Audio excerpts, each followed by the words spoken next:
along the lines of the last question, I would like each of you to address the issue of consensus versus contention. As you know, a few years, not the last contract, but the previous contract, there was a great deal of contention going on among the school board members, among the community members, regarding the negotiation of the collective bargaining agreement. At that time, in order to avoid a strike, a majority of the board was unwilling to stand up against the union in their tactics. There was a show of force. The teachers walked out. They got exactly what they wanted. The last contract negotiation went very smoothly. It was behind closed doors. The public wasn't involved. We didn't hear a lot about it. It was negotiated by a majority of the board. Again, there were people that were in disagreement, but the majority of the board went along with it. I would like to know your personal feelings on, is it more important for a school board to have consensus, or is it more important for individuals on a school board to stand up for what they truly believe, even if they're in disagreement and are called contentious, but to stand against the power of the labor unions that you're saying that you cannot break? So I really can't speak about that other than what I read in the newspaper. I think the question has to do with relationships, and here's my approach. You really can't dictate relationships. The union leadership, they elect their leaders, and if they want to be confrontive and combative, that's the relationship that they establish.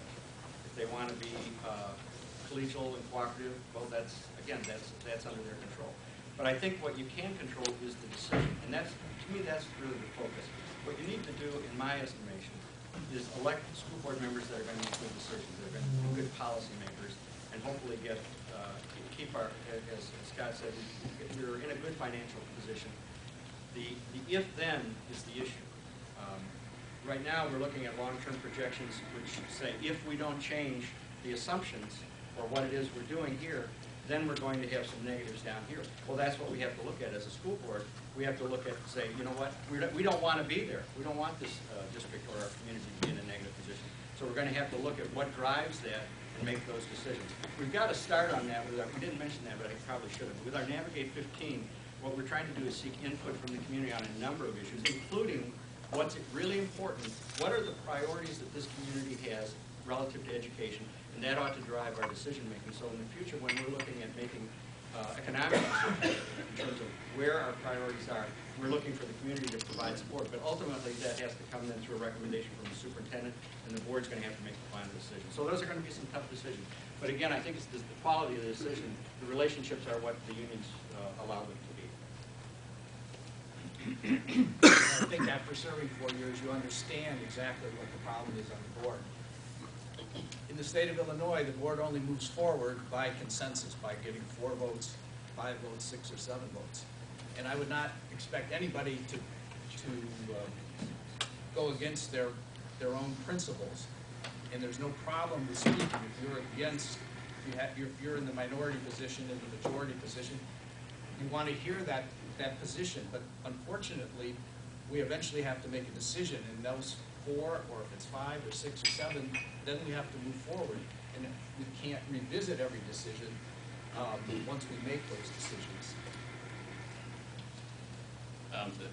In terms of consensus, and I think there's obviously 2 sides of the table when you're bargaining with the teachers' unions. The unions represent the teachers.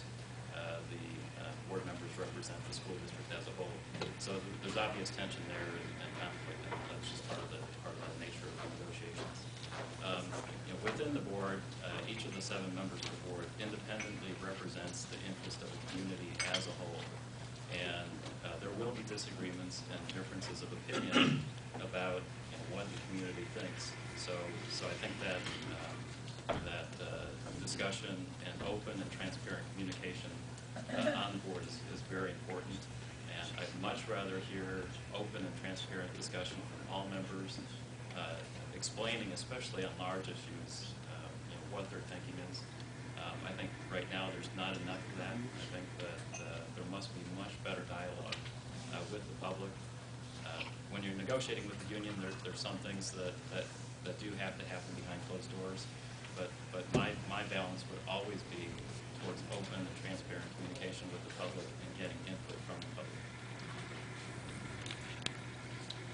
I think really the crux of your question is speak your heart or just speak because the rest of the board is speaking or going on with what the rest of the board is. I come from speaking from my heart, I can tell you that. As you can tell by the buttons, I've aligned myself with people that I believe that I can work with on the board. I believe that our goals are similar but yet independent, and I believe that even some of the discussions that we're currently having now, it's pretty open, and you do speak your mind, but you know what, you do come to a good understanding of, okay, you have this pile over here, and you have this pile over here, and you have this pile over here. How can we make it so all those piles are satisfied about what we're doing? And that's what I want to do with bringing the public into this, making sure that they understand what's going on, because it's our money. It's our tax money that we're putting out there. We should have a say on how things are going and bring that to the board. Hopefully align yourself with the right people on the board and make sure that you can make your point, so that way everybody understands. There are some very tough decisions that need to be made within the board, and I think everyone has to have their thought and their view. Again, I think the open and transparency that needs to be had on the board is key. And this Navigate 15 program started, there's been 2 meetings already and a 3rd one coming up this week. And I encourage everyone, the whole public community as a whole, one of the questions that was raised by the Herald was, how do we get people out to this Navigate 15? I encourage everyone to get out so we can get a consensus from the community as a whole, bring back a recommendation that's going to work. Again, there's going to be some contention on what different opinions are, but after a decision is made, to work together as a consensus and make sure it goes through correctly and work together as we go forward on it. So again, I encourage everyone to get to the Navigate 15 meetings so we can see what the issues are and what we can bring forward. As you can see, I have aligned with Scott and Gerard, but I'll also state here that every decision one makes, whether it's agreeing with them or disagreeing with them, I have a way to get to that decision. I have a path that I've taken. I have thought it through in my mind. I think that's what needs to come, whether you agree or disagree. You need to say why you agree with it, and you need to say why you disagree with it, because how you get to a solution is equally important as the solution itself. So we go into a board meeting against the teachers board or with the teachers board, however we want to say it, the union. I think we are the parents, we are the community. I think we have more power than the union does. We have the ability to dictate how things should happen. We've got very educated people like Dr. Chapman, Dr. Ekeberg, Scott, Gerard, and Mr. Seiffert.